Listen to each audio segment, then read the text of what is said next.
Welcome to Unlikely Intersections, where intent, impact, and inquiry inspire our conversation. I'm Dr. Terry Jackson, and I have my good friend Dr. Philip Brown with us, and we are at the intersection. What is interesting about the intersection is we face it every day. Actually, we face many intersections every day. How we deal with those intersections every day will help pick the trajectory of our daily life and also our future. How do we deal with at the intersection when we meet different people? We have a very interesting topic today. This topic is really the power of giving away power. This was suggested by Dr. Brown, and it's an excellent topic. Yeah, and we're going to have some suggested reading in our reading list that you'll be able to pick up on our website for this. But I'm just curious if anybody in our listening audience, do you ever need to scale a project or suffer from too many ineffective meetings? This episode is really coming right at them. Some of the topics we're going to talk about from a traditional leadership standpoint are really radical. It's a radical departure from how leadership is conducted.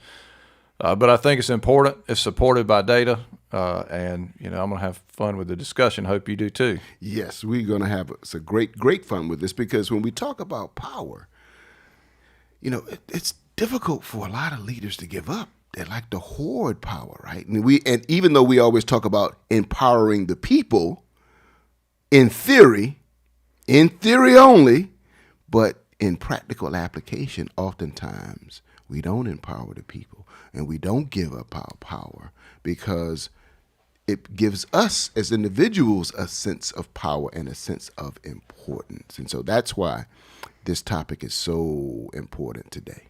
I think of it as it's that model of the illusion of control. Yes. That hoarding power, it gives us the illusion of control. And on the business side, there's some real common ways we do it. We're all subject to it every day. We put in assumptions, which means we factor out what we can't control. Mm-hmm. We assign our teams KPIs, key performance indicators. We monitor a battery of metrics because it's more comfortable to pretend that we have control than it is to live with the discomfort of uncertainty. It's really that simple, right? That's right. But at the same time, the premium now, the skill set really should be it's about the need to understand variability, complexity, and impact. And it has so little to do with predictive models. We should have really learned that a long time ago maybe, but in the pandemic in particular, yes, with the rate of change, with how things have transformed. And, until we change this sort of, let me put in only predictive. It's like you get your E&Y audit or whatever, and the first thing they tell you is, here are the assumptions. Yes. And what that means is these are all things that are plausibly true. Mm-hmm. They may bear no resemblance to reality, right, but they're plausibly true. So this is how we're going to do the calculation of stuff. And it is the best that could be done given the current way things have been conducted. But, man, it's kind of working against us in a dynamic change environment. It is. And part of the challenges, as you were just talking about, is using those old models to apply to present day challenges that we face, or even using the old model to apply to some future state that may occur. And, as you were talking about control, I thought about decision authority, because in organizations, at each level, there's some level of decision authority, right? What one can do and can't do at that particular level to give us the illusion of control. And that illusion is simply because we've done certain things, certain ways over a period of time. And because we have done those things over a period of time and we've had some quote unquote success with doing it that particular way, we think that that's the right way, and we think that we can control the process when, in fact, we can't control the process, because the minute that you use the same process to achieve the same goal and it doesn't happen, what do? You continue to take a look at it, right? And so our power that we had in the process doesn't exist any longer because it's always been an illusion. Always been an illusion. And it's interesting. So many times we're really putting these models together through the rearview mirror anyway, yes. right? Things happen and we go back and we create this explanation and then we try to translate that to the future. So really, all those metrics, those KPIs are created as if past results guarantee future results. And we just know that's not the case, right? The case. Like you can learn from history and hopefully that it translates to not making the same mistakes.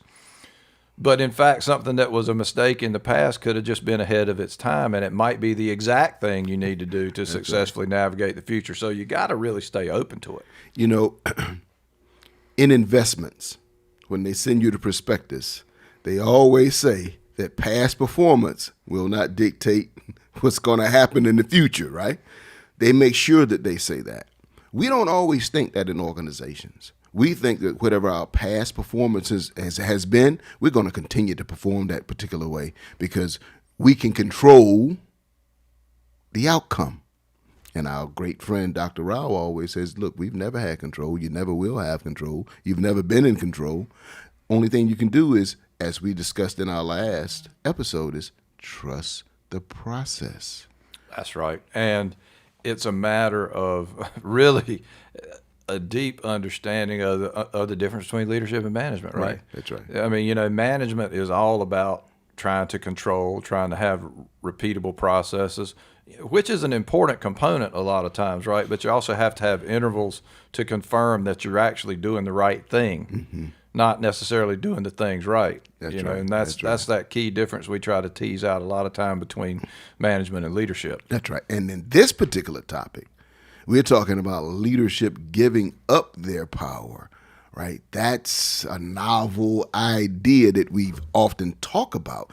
We were just talking earlier about the recent purchase of Twitter by Elon Musk and him going in with power and how things are not looking good initially after his purchase. And it's because of his being in an illusion that he can control everything and that he has the power to do so, when in fact he doesn't. Yeah, it's amazing to watch that because, and who knows how it's going to work out, right? Like there may all kinds of factors, but so far it's a total debacle. Yes. And it's translating to not trusting people, making demands on people, a very clear lack of understanding of what it actually goes into making that platform successful. And I mean, it really looks like a child, trying to control toys to watch it right now. Now, again, who knows where it's going to end up, and people can certainly change. But so far, that's just a great example of how much damage can be done by the hoarding of power. Yeah. And when we take a look at, because of the pandemic, people started to work virtually. There was a hybrid workplace. Some people would go in certain days, they work from home, other days. And then all of a sudden you had the CEOs calling all the people back into the office, right? Which was a sign of power. You either come back in or you lose your job, right? Sign of power. Versus willing to give up their power and say, hey, if it's successful from a virtual perspective, maybe we as an organization need to look at how do we scale back from all of the brick and mortar locations that we have and enable our people to do the work in a hybrid model or from home. But it was about the power of having the people in the workplace with, quote unquote, the thumb over their employees, which has nothing to do with empowerment of the people, as we're talking about giving away or giving up your power. It's about having ironclad power over your people because, as we mentioned earlier, as senior executives, you have ultimate accountability and responsibility for the outcomes of the organization. And the craziest thing is that the data showed us how much more productive people were in work at home. So it's like, here, don't confuse me with facts. Let me just use my bias to say how things ought to be because that's what I'm comfortable with. And that's exactly the kind of thing, that we're talking about here is a different way of thinking. And Matthew Barzoon, author of a book that's on our reading list, tells a story about how this really works. And it's the story goes back to Obama's elections. And really the thing was, with their election volunteers, they were trying to figure out, how to really engage these volunteers.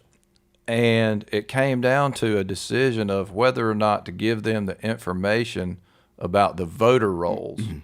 And that's highly guarded information. It's where the people live. It's how they might vote. It's all these kind of things. If your opponent got it, it could be potentially very damaging. And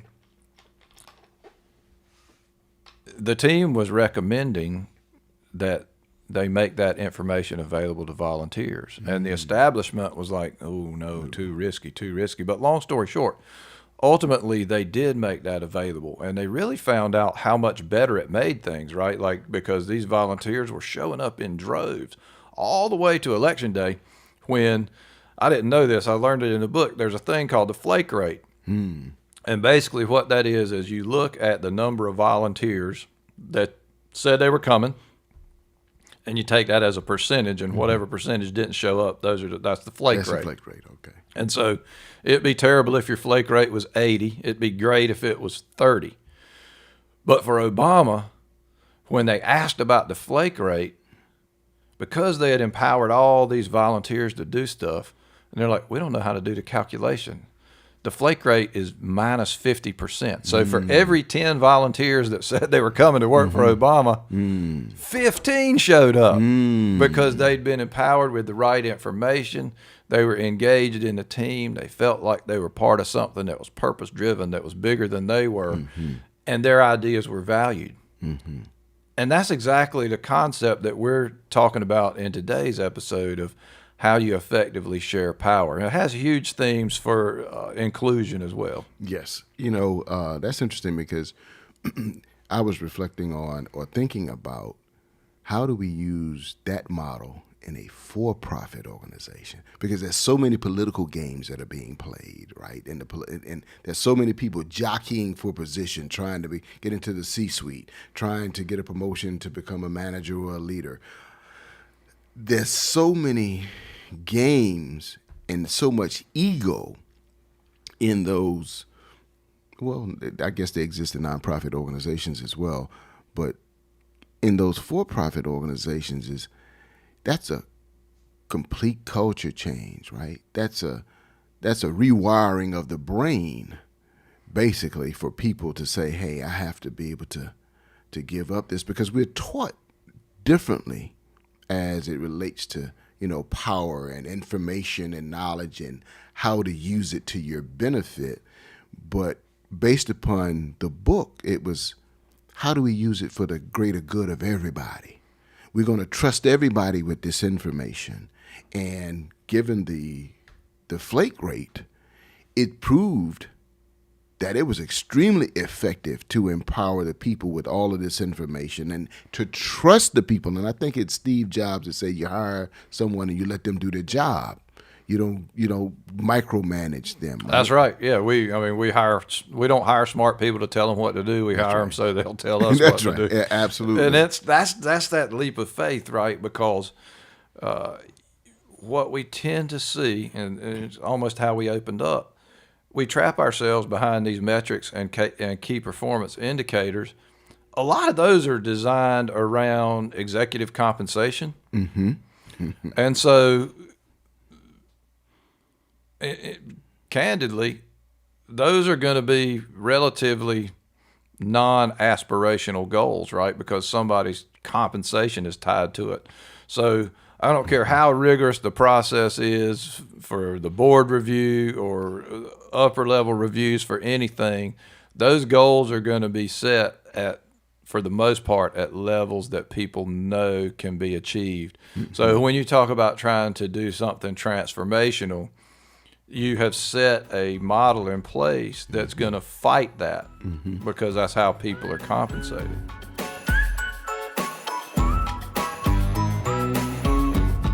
They had the committee, they had the commission that studied it, but the land was never returned to the people, nor were the natural resources. So there's still extreme poverty that's happening in South Africa as a result of the completion of truth and reconciliation, and actually nothing was really reconciled other than we are sorry and we know what we did, but we're not giving back these natural resources. Yeah, it's and in the case of our country, if you take things at this principle of reestablishment or return to, I mean, what would be acceptable in terms in the context of race? Where would we go? Right. That we would say things are okay to get back to this point. Right. And so that means all the indigenous people have to be brought into the conversation, right? And the restoration of land, meaning to taking certain people off of the from the what is it called? Just gotta I guess what is it called when we talk about old people getting old, having that brain fart, if you will. Yeah, Happens to all of us. Yeah, it does happen to all of us. We're talking about taking the Indians off of their reservations, right, and restoring them to land ownership or whatever you may call it. But this is a difficult subject because it falls in line with me with reparations, reconciliation, reparations, to repair, to restore. It's synonymous. And one of the things that we've learned from the example you gave is that, man, that's pretty difficult.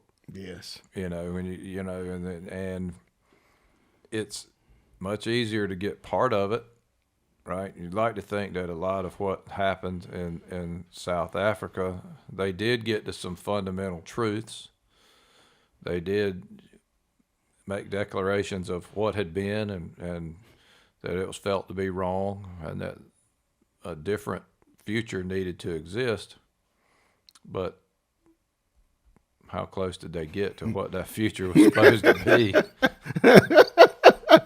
It's the same people still in power, right? The same people still have what I always say: those who control the natural resources control the world.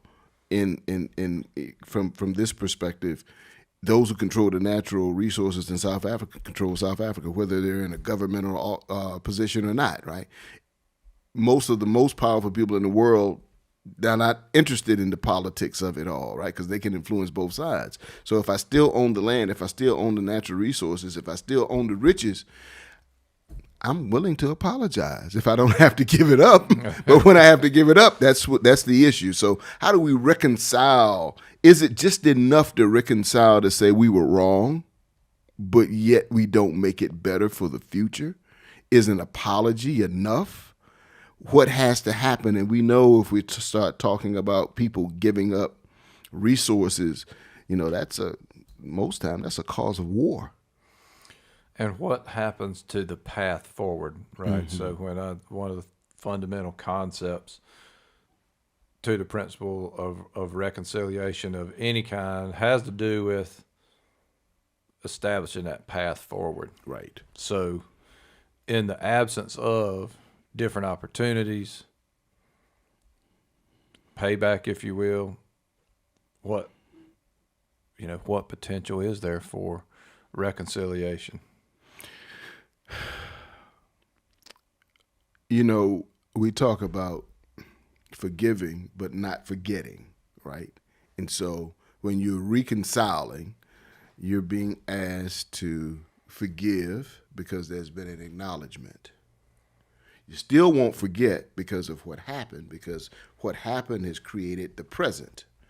As you talked about, what's most important is the path forward, right? How do we create a path forward that's still a win for everybody, right? Where there's inclusion in the whole economic equation of a country, right? There's inclusion not only from an employment perspective, but from a perspective of ownership of businesses, ownership of homes,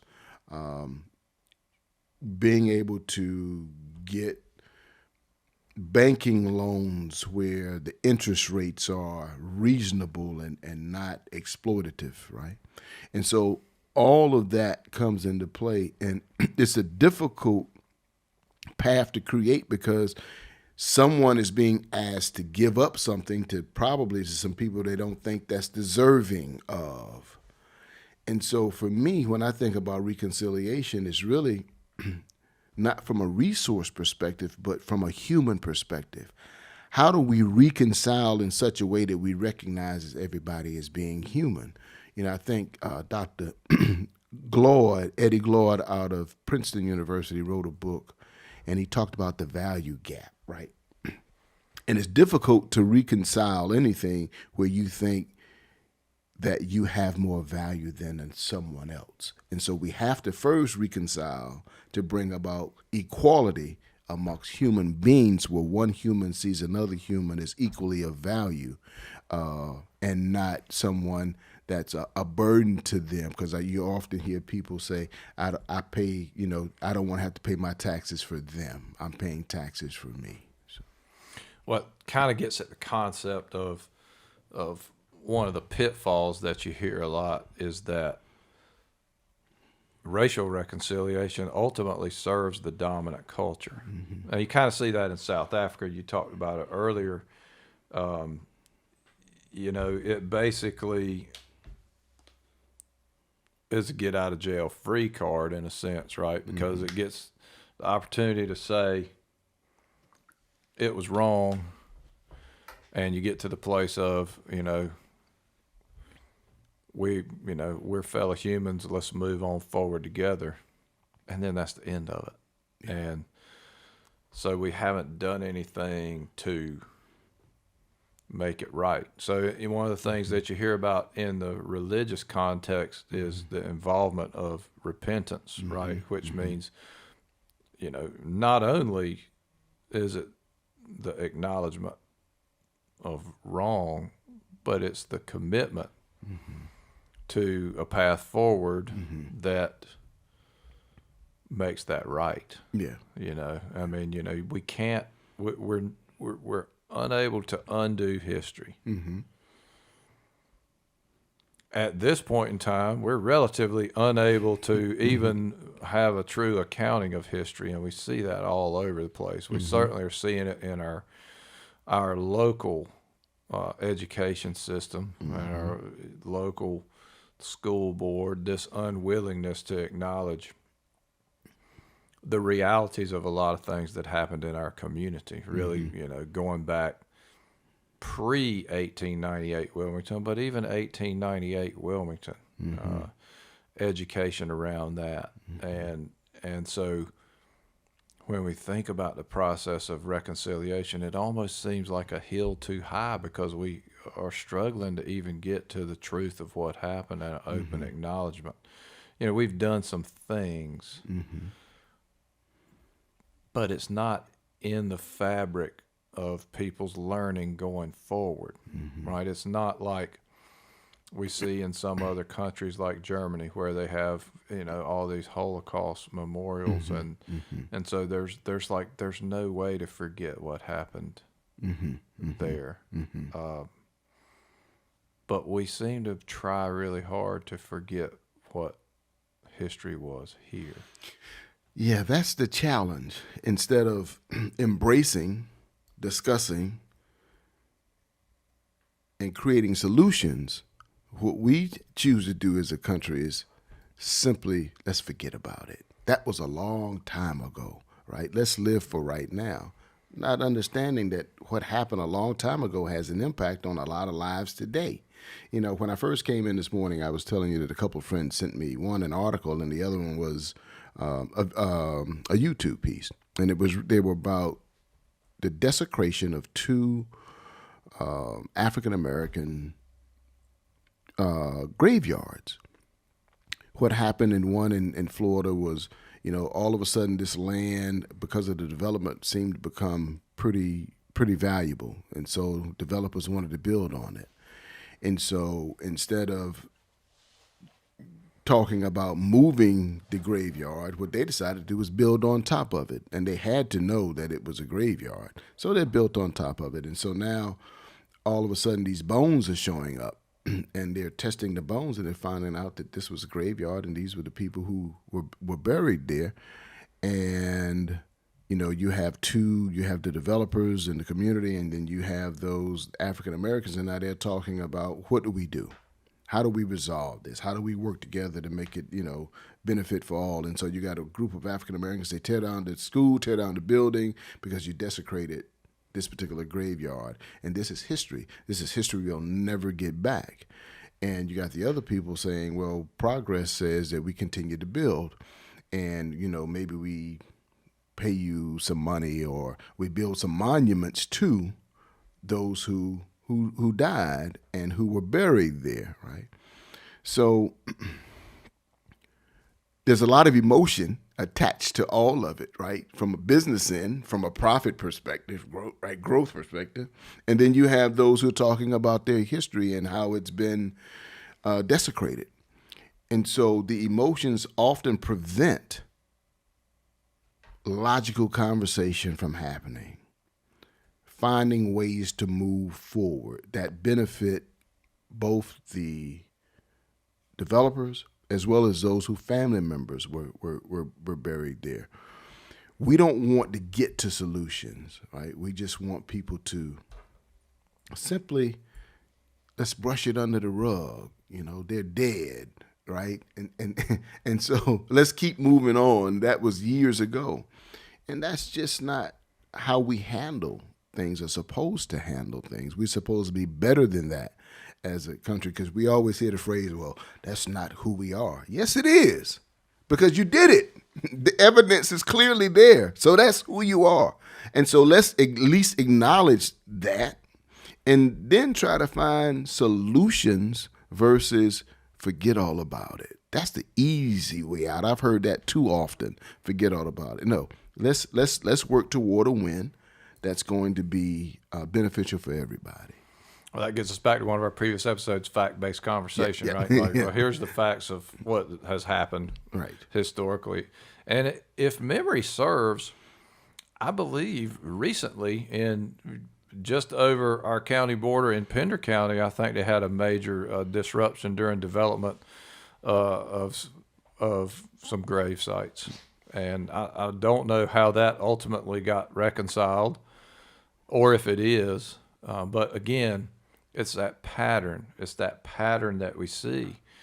And one of the things that's always, I think, very difficult for us to get with is a fundamental element of our culture, of white culture, is individualism, right? And so it makes it really easy for somebody like me to say, well, I didn't do that. I wasn't part of that. I didn't do that.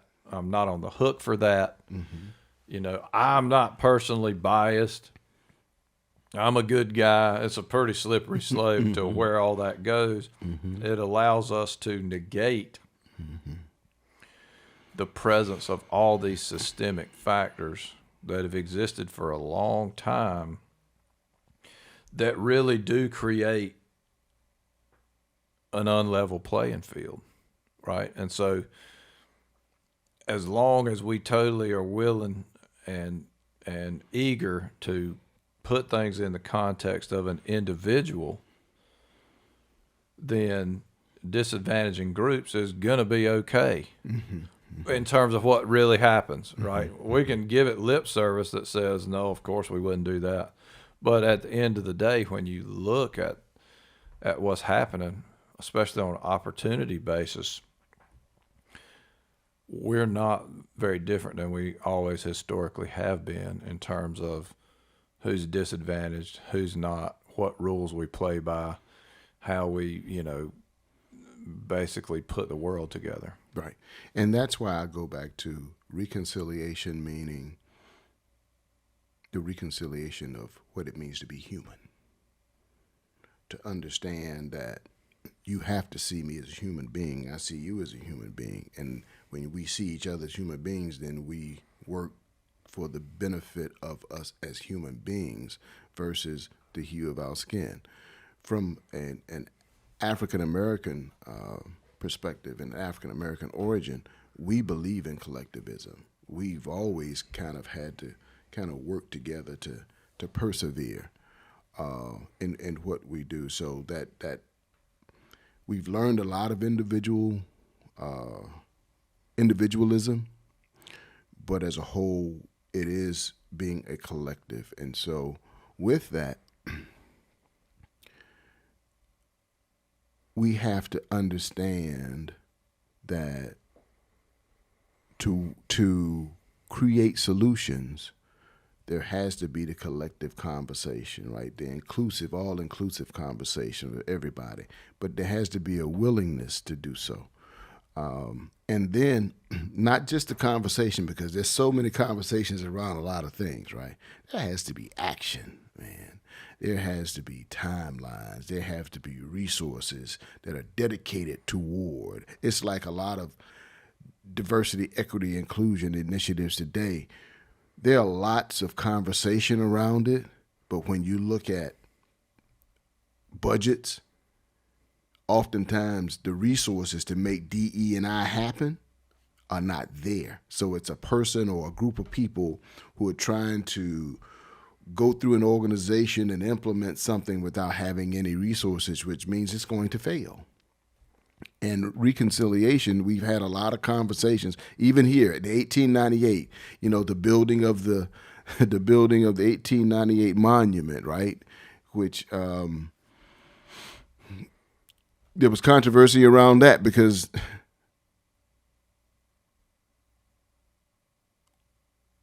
the conversation was, do we build a monument or do we build a grocery store? The monument won, but there's still not a grocery store on the north side of town. And so I can't call that reconciliation because people need to eat every day. And half the people in Wilmington, African Americans, don't know where the 1898 monument is located. I had to go find it. And when I found it, I said, is this it? So we have to make the right types of decisions, right, that impact people daily. To go sit at a monument on a daily basis means nothing to me if I can't get food. And so I'm going to sit there starving? No, don't want to do that.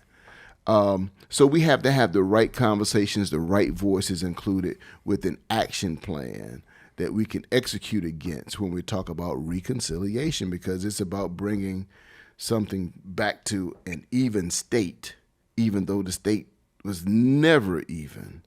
But it's an interesting topic.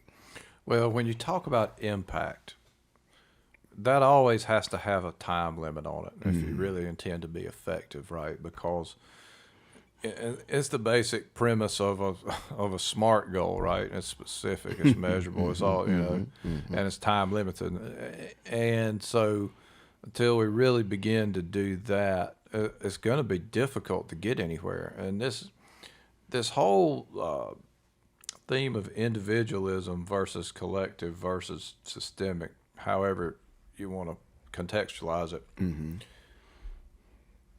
individuals still have to bring their best self. It's not that different than what we talk about when we talk about accountability, right, of a team or of a unit, is that the expectation is still that individuals bring their best selves, but it's in the interest of something bigger. And man, we see so many mistakes around that these days. We see it in well-intentioned but non-impactful ways, right? So one of the ones that always comes to my mind is behavioral-based interviewing.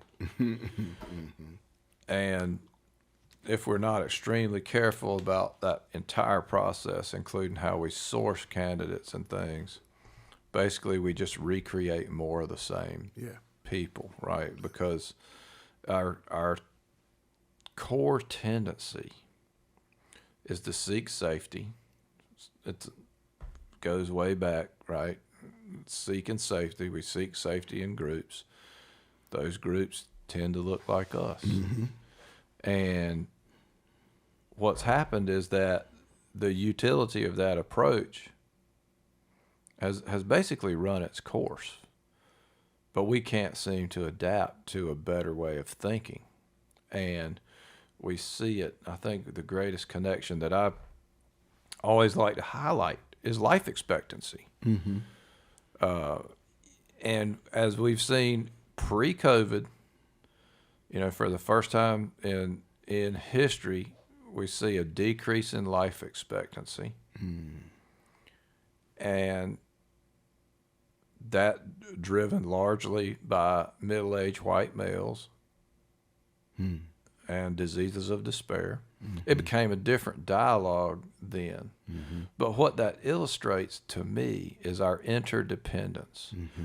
Because we have to be honest enough with ourselves to say that if there's a willingness to leave a certain group out, maybe it's African Americans, maybe it's indigenous peoples, maybe it's black and brown people of all kinds, maybe it's women, maybe it's LGBT.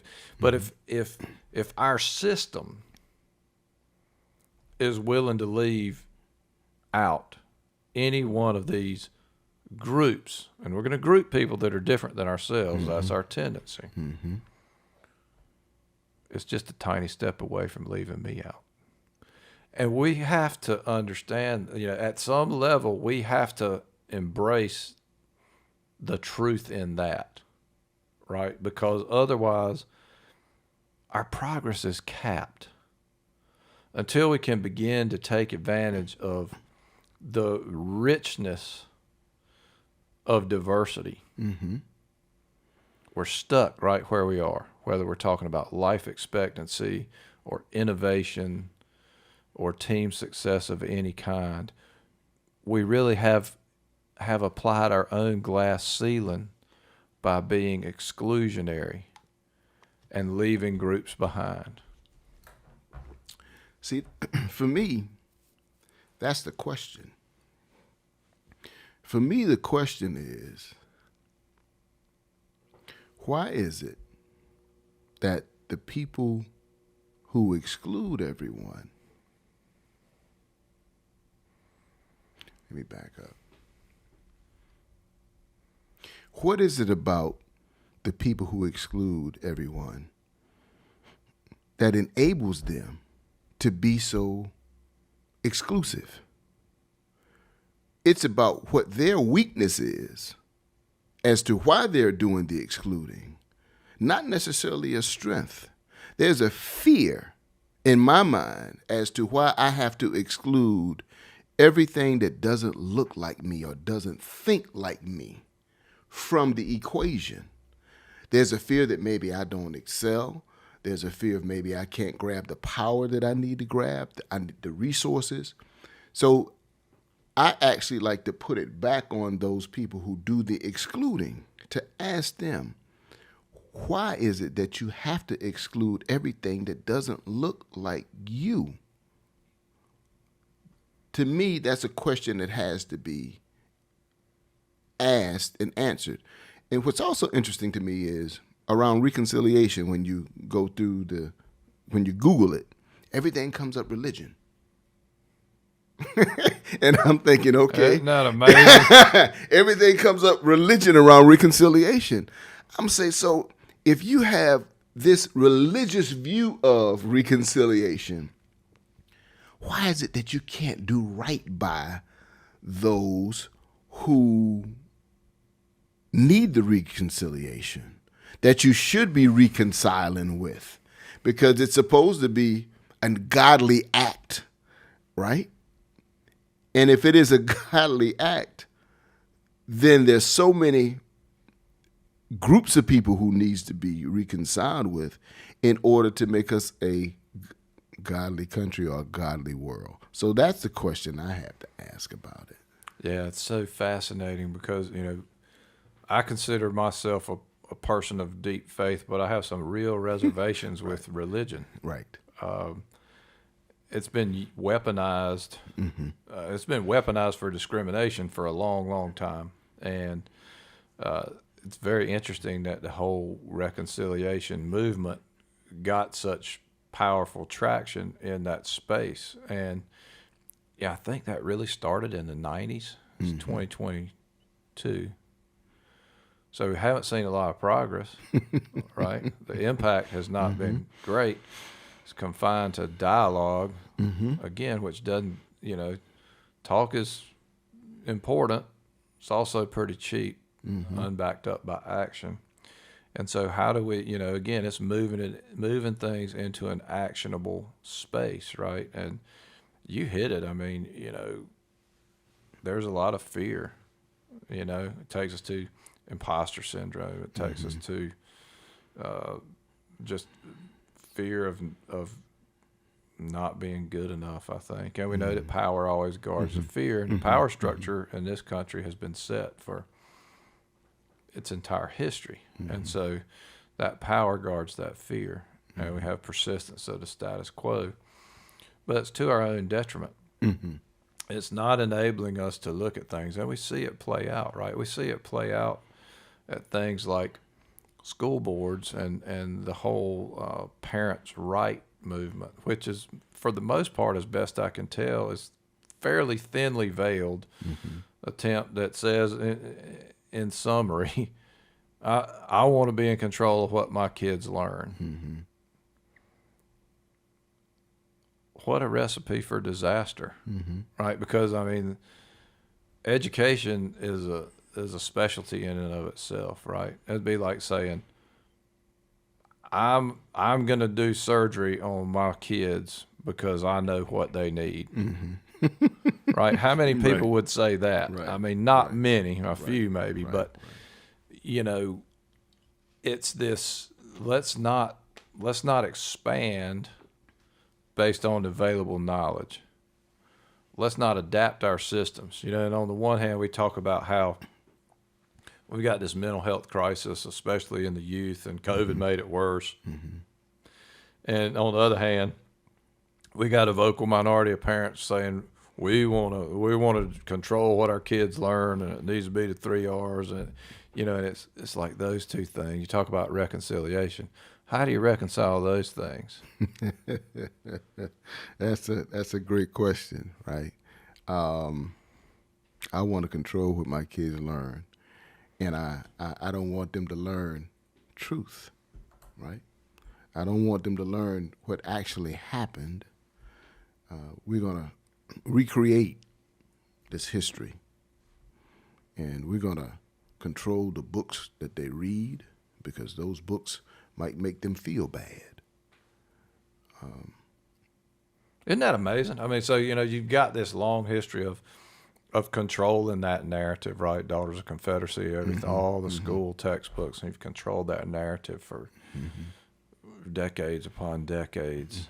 And then for someone to say, I mean, maybe it's a person who looks like me that says, I don't want my kids to be uncomfortable based on what they read. But Terry, it's okay for your kids to be uncomfortable based on what they live, which is based on what we read. Yeah, it's interesting. There's a lot that's come out over the last month about a lot of things, right? And the double standards that exist, right? We can listen to music and we can hear the N-word. We can have people say the N-word, but yet if other people say certain words, then they're considered, that whole word. There's a word that's really weaponized, right? And it doesn't matter what the facts. It's just they say this is what this is, and everybody has to bow down to when someone's considered anti-Semitic, right? Everybody has to bow down to that, and that shouldn't be the case. We should be able to have conversation around how, when I hear the N-word, how it makes me feel, right? I know what the definition of the word is. And I'll say this: God didn't make the N-word, right? God made human beings. It was a group of people who began to utilize this word in a very derogatory way. They created that, but I know that I don't fit that definition, right?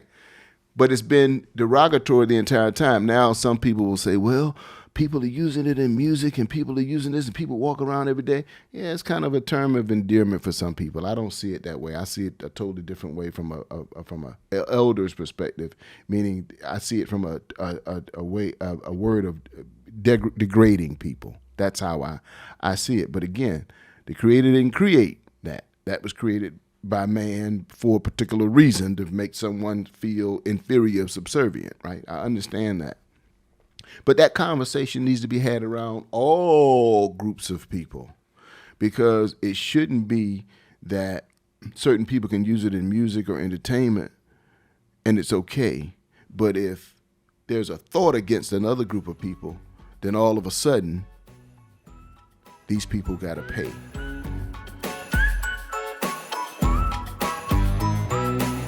Really excited today, and I'd say a bit courageous as we're doing two brand new things at the same time. We're doing our first true live episode, and we're including our first guest. And I'm so inspired today by our first guest, Sally Helgeson. She is a premier expert on women's leadership, a best-selling author and international speaker, and she's going to talk to you today about not just women in leadership, but also about the whole concept of inclusive leadership. So without further ado, we will bring Sally into the picture. Sally, welcome to The Intersection. Well, thank you so much, Philip and Terry. It's a real pleasure to be here, and I love this idea of the intersection. That's where we all are now, and we're all trying to figure out how to make it work in the most powerful way we can. Absolutely. Thank you so very much for being a guest. You know, I think it was some years ago when you and I met, and we've had some powerful conversations. But, you know, most importantly to me was your work, you know, your purpose behind your work and your passion behind your work. And that's why I've gained as much admiration for you as I have, because you're always at the intersection, as we say, but you're always tackling those tough conversations as well. Exactly. And, you know, it's interesting reflecting back. I came into this work in women's leadership 35 years ago with the book, The Female Advantage, Women's Ways of Leadership, which was the first to focus on what women had to contribute rather than how they needed to change and adapt. And that had come out of my own experience working in corporate communications during the 1980s and noticing what a poor job the organizations I was part of did at understanding what women had to contribute as leaders. So it's been a pretty consistent thread that has broadened out to the larger topic of inclusion over the years. But really, I have been fired by the mission from the very start of being able to help women and other people who are outside the standard leadership mainstream to recognize, articulate, and act on their greatest strengths and help leaders understand what those strengths are so they can build more inclusive organizations. Well, I want to let our listeners know that Sally has an unbelievable website with a great blog, and I did a lot of study on it, getting ready for the thing. And one of the things that just struck me right out of the gate of one of your recent posts was about the Old Boys Network. And as somebody who unfortunately has begun to look like part of the Old Boys Network, I just would like for you to share with our listeners a little bit about that and how folks can navigate that in a more effective way. Well, yeah, that's a wonderful question, and I did write about it in one of my most recent newsletters, if not the most recent, how to navigate the Old Boys Network, around and with the Old Boys Network. In many organizations, the Old Boys Network is fairly established, and I would say in the last 7 to 10 years, it has often opened up a little bit to include people that don't necessarily look like or have the same background or experience as the standard old boys who ran most organizations up through 2010 or so. But despite that, despite the fact that it can look a little more inclusive, old boys networks tend to be self-reinforcing. Their strength is that they really are about leveraging relationships, and that's their purpose. It's not just building relationships, it's how people within them leverage relationships. Their weakness is that they tend to be not very inclusive and not very open. And this causes problems for people who are outside the mainstream, who are looking at the possibility of enhancing and building their own leadership strengths, how to get in. And it's hard to get in. And what I really recommend, because I've seen it work over the many decades I've been doing this work, is that start building your own network. Start building your own network internally with peers and colleagues. Start, very importantly, building your own network externally with people in your field, because this is what gives you strength. This is what you can forge connections that are as powerful, and you can get as much information and advice if you're willing to do the work that comes with building your own network.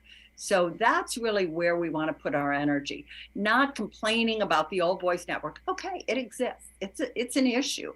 And it can operate in a way that's very exclusive. But what we can do in the face of this is to build our own networks. I'm big on what we can control rather than all the many issues that can concern us. You know, Sally, I couldn't agree more with you. Because I look at it from two perspectives. The first perspective is, of course, for a lot of old boy networks, I'm just not going to fit. And I understand that I'm not going to fit. But then the question I ask is one of my favorite questions. How do I make it work? How do I still achieve what I'm seeking to achieve? And that probably is one of the reasons that Dr. Brown and I connected as friends. And as you say, create your own network, which, of course, our friend Marshall Goldsmith says the same thing. Hey, we have the Marshall Goldsmith 100, but create your own networks in your own local areas that will allow you to continue to do the work. So the question I have for you is, in creating your own network, what are the consequences, or what are the pros and the cons of, one, creating an inclusive network, which I know that's, or not creating an inclusive network? How do we help navigate and possibly eliminate the status quo? Well, I think that the way we navigate the status quo is to build up our own strength. The one thing that I have noticed over the 35 years I've been in this field of inclusion and leadership is that the way organizations are most likely to change is when they're drawing from a more diverse leadership pool. So it's a kind of chicken and the egg thing. I always advocate doing what you can to build up your own strength. I often get feedback where people say, well, isn't that just playing into the game, you know, of not taking it on, of not taking the system on? Well, no, it's not, because first of all, it's very difficult to make systemic changes when you don't have real influence and positional power. Our friend Marshall always quotes Peter Drucker as saying, the person who gets to make the decision is the person in the position to make the decision. That is not necessarily the best person, not necessarily the wisest person. That's the person that gets to make the decision. So what we want to do is to increase the likelihood that we will have greater decision-making power, greater influence, and greater visibility in our organization, our community, whatever sphere we're operating in, our university. So by doing that, we to some degree, if we build strong networks, create alternate centers of power. So our organizations become more web-like in their structure rather than so hierarchical and so limited. So that's a good thing. But also, we increase our own likelihood of getting into a position where we can really make a substantive difference. So that's really, I think, a more effective way to think of it. And that's why in my new book, Rising Together, I make a big distinction between what are networks and what are grapevines. Grapevines are usually systems where we share information from a point of powerlessness. And this is how they have evolved over time. But in that way, because they disseminate and share information, grapevines have a certain degree of power. But they are often, one of the characteristics of them is that they're an alternate center of power that of people who have no power. So and they often, as a result, default to complaint. One example, let me be more specific. I give a wonderful example in the book that if you read my newsletter, you probably heard about, and it's in the new book. Of what's called the Alori Sisterhood, which is a group of African-American political operatives in New York State. And they, had, they found themselves excluded from a major meeting by the Latino and African-American men who are also political operatives. They found themselves excluded from a major meeting, and they were this about 10 or 12 years ago. They didn't even get the notification. So they decided to create their own meeting. And the men who excluded them actually crashed the meeting. So they decided to start meeting in one another's homes. And what they did was they took a very deliberative approach to being a network rather than a grapevine, in that they made the decision that what they were going to do was to leverage one another's connections to build support for one another in terms of getting into more powerful positions.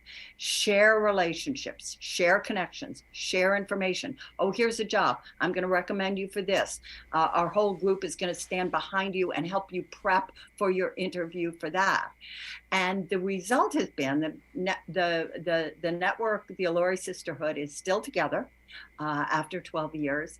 And they have placed women in positions of real power, including the chief of communications in the Biden administration. These were people who were knocking on doors 12 years ago. So it really worked. And I think the two lessons we can take from that network are, number one, focus on leveraging the relationships you have. And number two, don't get caught in feeling excluded from the power structure. Create your own power structure. And over time, that can develop very powerfully. So connected to that, Sally, is the whole concept of allyship. So let's take the situation where maybe you got one or more of the people in the groups you're talking about, the own network, develop some strong allies within the old boy network. What would that look like? Well, and in fact, that's what happened. But guess what happened? The old boys network members started coming to them because they saw that they were successfully leveraging the power they had and getting into positions of influence. So more of what that teaches us is that more effective than feeling, oh, we're excluded, we're not part of that. What are we going to do? Why won't they let us in? They're, not behaving inclusively. They're shutting us out. Rather than that, the idea was, okay, let's create the conditions where we can have more power and influence, and then they'll come to us. And that's exactly what happened. And that's how things evolve. I do have one other thing to say that's interesting about building these external networks that are alternate centers of power, is that research shows particularly that done by Dr. Boris Groysberg at Harvard. I think it's the School of Education, not School of Business, although he mostly writes about business. But he did some really interesting studies of Wall Street analysts and what made their skills portable. And what he discovered, this is a huge, major study that he published, a big, thick book called Chasing Stars, sorry. And what he discovered is that generally the men who were star analysts did a very poor job of carrying their ability to be star analysts to different organizations, whereas the women did a pretty good job of it. And in digging down, he had no way, this was very quantitative, his research, he had no way to account for that difference. So he started doing some interviews and more qualitative stuff with women. And what he discovered was there were a number of reasons. First of all, the women really looked at the new culture. You know, if they were at one investment firm and they got an offer from another, they really looked at the culture and thought, is there a fit? Where the men tended to be like, oh, okay, it's a no-brainer, they're offering me X amount of more money. So they were more aware and cognizant of culture. But the other thing he found is that they had external networks that really helped them, whereas the men tended to be very connected in the old boys network internally in their organizations because they had access to it, and it didn't help them when they were out, when they were in another organization. So they kind of had to start over from scratch. So in terms of building a career where your skills are portable, external networks are also very powerful. That is awesome. And you know, Sally, it's interesting that you mentioned that because back in 2016, I did some work with 20 women executives at a large insurance company.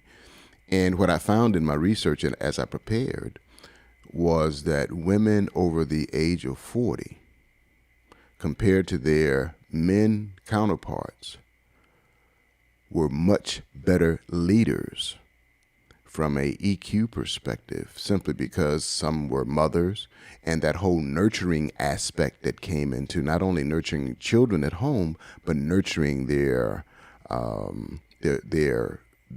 employees, as well as being more empathetic to others in the workplace. You know, you have a great book titled How Women Rise, which I've read, which is outstanding. And as we talk about inclusion, and I'm sure some of the younger audience who are out in the corporate world, the younger women would like to know, what are some of the steps that they could try to avoid that would enable them to rise and to be more inclusive in the workplace? So this is advice for younger women in terms of being able to rise and be more inclusive in the workplace? Yeah, I would say yes, simply because some of them are just entering the workspace. They don't have that experience. And if they were, I guess, newbies, for lack of a better word, going in, how could they hit the ground running and understand the power of inclusiveness? And what advice could you give to them? Well, I think the advice I would give to them first would be threefold. One is focus on your own strengths. Get a sense of what those strengths are as soon as you can in your work life. It takes a while to recognize that. But if you're looking for it, if you're constantly sort of asking, you know, what was my strength in that meeting? What could I have done differently? How could I have been better, more powerful? How could I have displayed my strengths? So what you really want to do is look at your strengths and then figure out how well you are, how you can articulate those strengths, so you can be very, very clear about that. And that's a really good way to do it, because then you start attracting other people. Secondly is to never undervalue the power of building relationships and building relationships broadly. I think one of the issues that has arisen in the last 10 years is there's been so much emphasis on mentors and sponsors, which is very important, of course, but it has been so emphasized that people have often forgotten that strong relationships benefit you when they are built at every single level. So you want to be as inclusive as possible in building relationships. It's not just that transactional thing of you never know where someone else is going to end up. It's also, as you build relationships more broadly and you become more skilled at dealing with people who may have very different backgrounds from yourself, you develop allies, as Dr. Brown was talking about, in unexpected places, and that can help so much, as long as you're looking at it from the perspective of, how can I be of benefit to you as well? So that's really key. And the third thing, was I'm kind of reminded of it by the beginning of your question, where you talked about, in your observation, women leaders had developed more empathy from the experience of being mothers and sort of their domestic role. And I find that to be very true. I also hear a lot of younger women going on about, I don't know how I can do this and have a family. I don't think my job is aligned with being a mother. Maybe I need to choose, etc. We don't need to choose. Those skills are so translatable. And one of the stories that I most love, I was reading a profile of Nancy Pelosi in the Washington Post maybe 2 years ago. And the interview was about how she was managing this very fractious, large caucus and doing so superbly. And the interviewer asked her, he said, well, I'm assuming you have the ability to lead such a diverse and clamorous group of people because of the experience of your father, who was, I believe, the mayor of Baltimore and went on to be a congressman. So it was a very political environment she grew up in. And she said, watching my dad was helpful. She said, but what has really enabled me to lead this caucus is the fact that I had 5 children in 6 years. She said, if you can be a mother to 5 children in 6 years, you can manage anything. You can manage a war. You can manage a government. You can do it. And I just love that quote, because that really, one of the things that, to me, women have brought into the workplace is a permission to recognize that we all are full human beings. We have families. We have concerns that lie outside the workplace.